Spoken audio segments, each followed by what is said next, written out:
Você já ouviu falar que existe um lugar secreto? Um lugar de refúgio onde nada pode te atingir? Pois é exatamente sobre isso que o Salmo 91 fala. Ele começa com uma promessa tão poderosa que chega a arrepiar. Aquele que habita no esconderijo do Altíssimo, à sombra do Onipotente, descansará.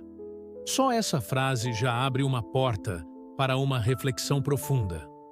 O que significa habitar no esconderijo do Altíssimo? O que é descansar à sombra do Onipotente? Fica comigo até o final porque vamos caminhar juntos dentro desse salmo, entendendo versículo por versículo, descobrindo curiosidades e histórias que mostram como essas palavras atravessaram séculos, trazendo conforto, coragem e fé para milhões de pessoas. Logo no início, o Salmo já apresenta um segredo. Ele não está falando de alguém que apenas visita a presença de Deus de vez em quando. Está falando de quem habita, de quem faz morada. Habitar é viver, permanecer, se firmar. E esse esconderijo do Altíssimo não é um lugar físico, mas espiritual. É como uma fortaleza invisível, onde quem entra encontra proteção contra as tempestades da vida. Imagine um abrigo durante uma guerra. Lá fora, bombas explodem, tiros são disparados, mas dentro do abrigo existe segurança. É assim que o salmista descreve o esconderijo de Deus. Não é um esconderijo de covardia, mas de confiança. Ali não se foge da vida, mas se ganha força para enfrentá-la.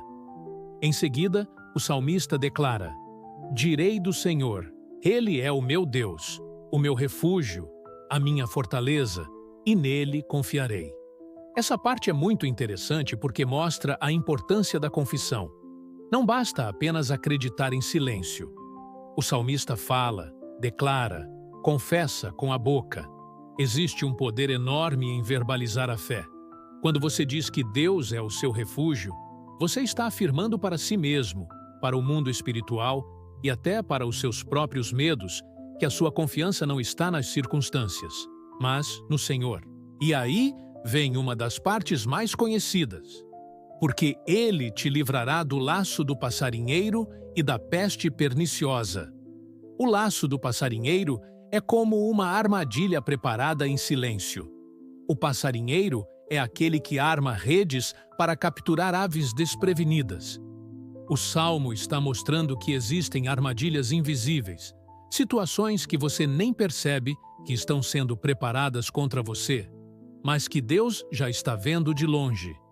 E Ele te livra.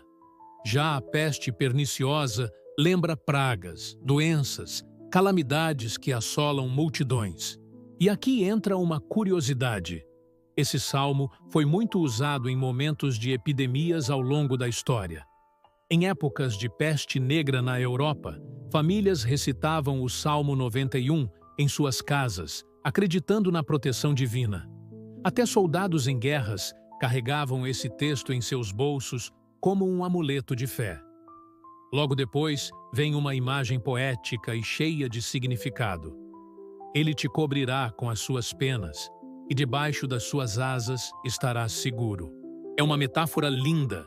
Imagine uma ave protegendo seus filhotes debaixo das asas, aquecendo, escondendo, defendendo contra predadores.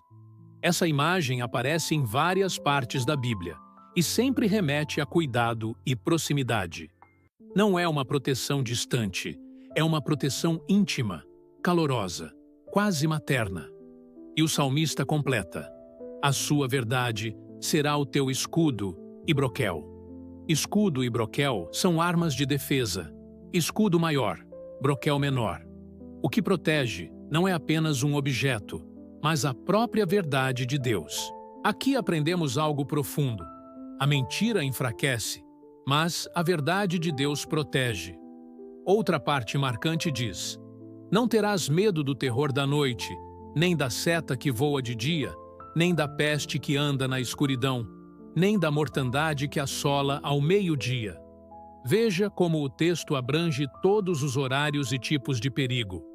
De noite, quando o medo é mais forte. De dia, quando ataques são lançados abertamente. Na escuridão, quando não se enxerga a ameaça, e ao meio-dia, quando até a luz mais forte não impede a destruição. O recado é claro: a proteção divina é completa. Não depende da hora ou do tipo de perigo. E então vem um dos versículos mais citados: 1000 cairão ao teu lado, e 10.000 à tua direita, mas tu não serás atingido. Essa é uma promessa poderosa de distinção. O mal pode estar ao redor, mas não terá poder contra aquele que confia. É quase como se o salmista quisesse dizer: você pode estar no meio de uma tragédia, mas ainda assim Deus te preserva. E aqui cabe uma curiosidade histórica. Esse versículo foi usado por muitos exércitos como oração de proteção em batalhas.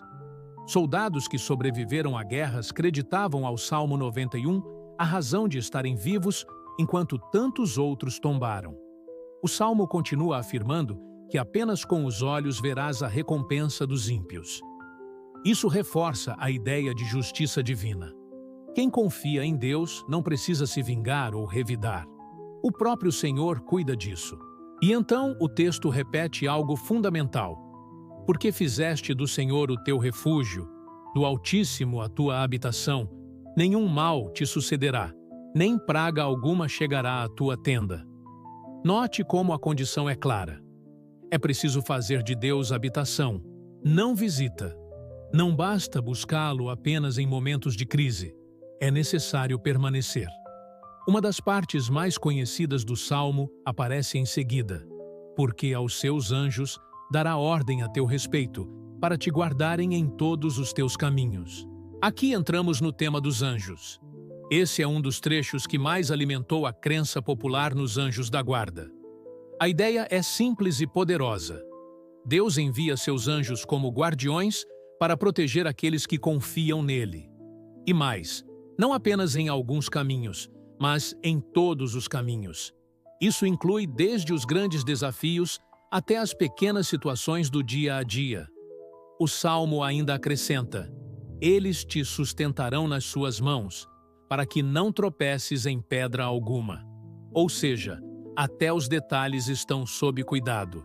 E então vem um versículo forte e até enigmático: pisarás o leão e a cobra, calcarás aos pés o filho do leão e a serpente. Aqui temos imagens de animais perigosos, símbolos de forças hostis. Pisar sobre eles significa vitória, autoridade, domínio. Essa parte do Salmo mostra que a proteção não é apenas defensiva, mas também ofensiva. Não é só se esconder, é também vencer. A partir do versículo 14, muda o tom. Até então era o salmista falando sobre Deus. Agora é o próprio Deus que fala. Porquanto tão encarecidamente me amou, também eu o livrarei. Pô-lo-ei em retiro alto, porque conheceu o meu nome. Isso mostra a resposta de Deus ao amor e à confiança do fiel.